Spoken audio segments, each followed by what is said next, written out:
Welcome to the Bible Lore Expedition, where you and I embark on a journey of discovery. I'm your host, Javen. In the previous episode, we discovered the divine promises made to Abraham by God, the assurance of descendants as plentiful as the stars, and the pledge of land for his offspring to inherit. As years passed without any sign of a child, Sarai became increasingly desperate.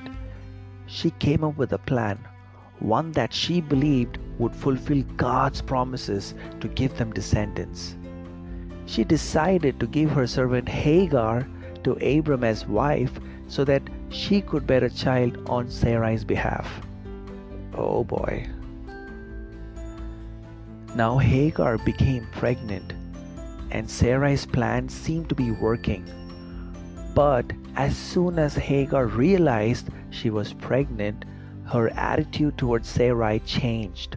She began to look down on Sarai, and Sarai found herself in a very difficult situation.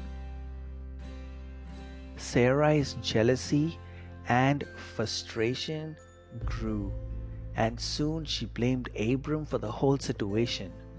Abram, caught in the middle, tried to reassure Sarai and keep the peace, but tensions continued to rise. Meanwhile, Hagar, feeling empowered by her pregnancy, became increasingly disrespectful towards Sarai. The tension in Abram's household reached its peak when Sarai confronted Abram about the situation, demanding that he would do something to rectify it. Abram, torn between his loyalty to Sarai and his responsibility to Hagar and their unborn child, found himself in a difficult position. As the situation spiraled out of control, Abram gave Sarai permission to do as she wished with Hagar. Sarai, in her anger and desperation, treated Hagar harshly, and Hagar fled into the wilderness to escape Sarai's mistreatment.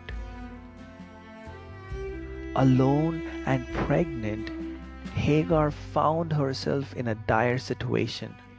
But in the midst of her despair, she encountered an angel of the Lord who reassured her and promised her that her descendants would be too numerous to count. Filled with hope and newfound strength, Hagar returned to Abram's household and gave birth to a son, whom she named Ishmael. Despite the complications and turmoil surrounding his birth, Ishmael would go on to become the father of many nations, as the angel had promised. This was a tale of family, fertility struggles, and the complications that arise when you try to take matters into your own hands instead of trusting in God's plan. I hope you're enjoying these episodes. If so, please follow my podcast and enable that notification or bell icon to get notified of any new episodes that I put out. I'm your host, Javen.